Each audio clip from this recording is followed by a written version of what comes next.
Hi everyone, I'm Norah. We've heard a lot about food tonight, and I'm going to take us one step further back in the food chain. Predictive modeling estimates that by 2100, 90% of the world's population will live in cities, and this has engendered an eager global dialogue about the future of cities and of urban sustainability.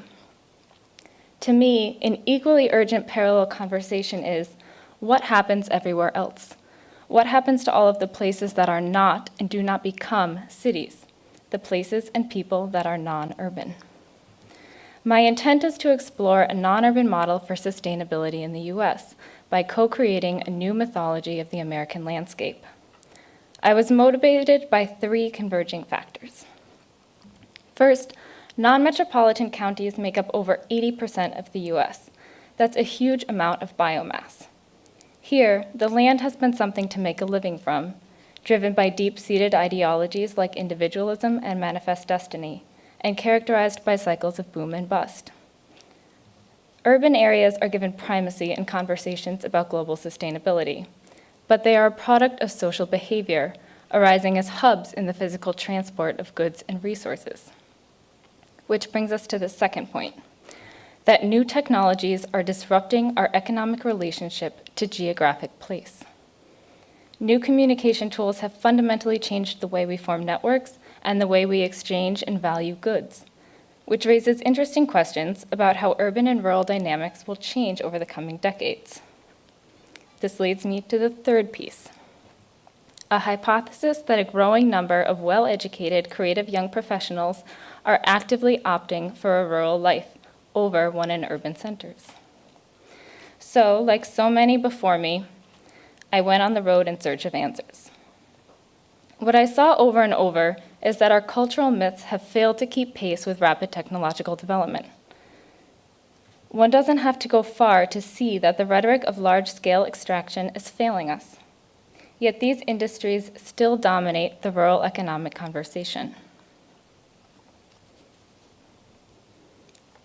My thesis creates a framework for a new mythology with a collection of maps and stories that address our evolving relationship to geographic place.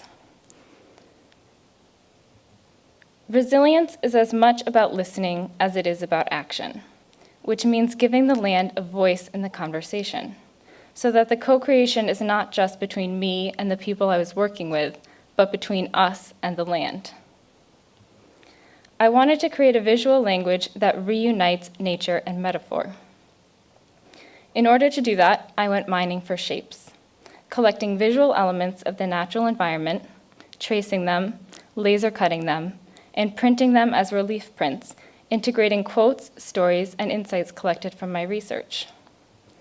The land, the most prominent visual, becomes the larger structure for relating the stories both to each other and for contextualizing the social and economic systems at play. The creative professionals who I found and interviewed are working at the intersection of life sciences, the arts, and traditional industry. We have Julia getting her doctorate in biology, working on a cattle ranch, who's also a beekeeper and photographer, and Trudy, who studied fine art and religion, was a wheat farmer for 20 years, and now works in the Montana Broadband Program. These women are the heroines of this new story. A common tool in design research is a user journey that creates a narrative to identify needs and opportunities of end users. This is just a more literal iteration of the hero's journey, a central mythological construct. Here, I have reimagined the hero's journey for a young woman who, partially in defiance of the American dream she sees crumbling before her, and partially to seek out where it has been lost in order to reclaim it, returns to its wellspring, rural America. Like generations of homesteaders before her, our heroine is dwarfed by the land.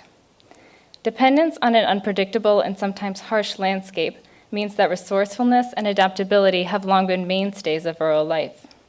Ownership here is bought not with money, but with time. As Julia says, there are many competing interactive components. Oops. We just use the word trade-offs here, and that is what these images capture. things just don't fit together easily. It is more complicated. Integrated into these maps, their stories collectively become a foundational layer for a new myth.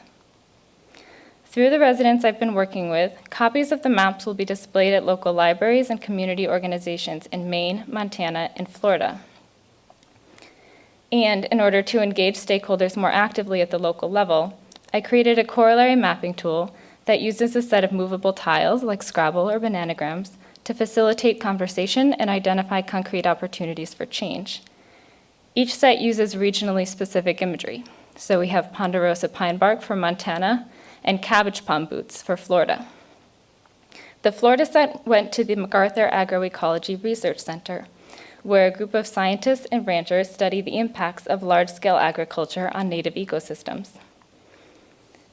They said, we could visualize where there were lots of stakeholders and resources dedicated to a root cause that doesn't really have a lot of opportunity for being addressed, and how it would make more sense to move resources to another neater root cause where you are more likely to find success. They have invited me down this summer to facilitate this as part of a larger conference. I want to end with a quote from Craig in Montana. I still believe that there is something special about this place. Maybe it hasn't shown itself yet, or maybe I just haven't looked hard enough. Thank you.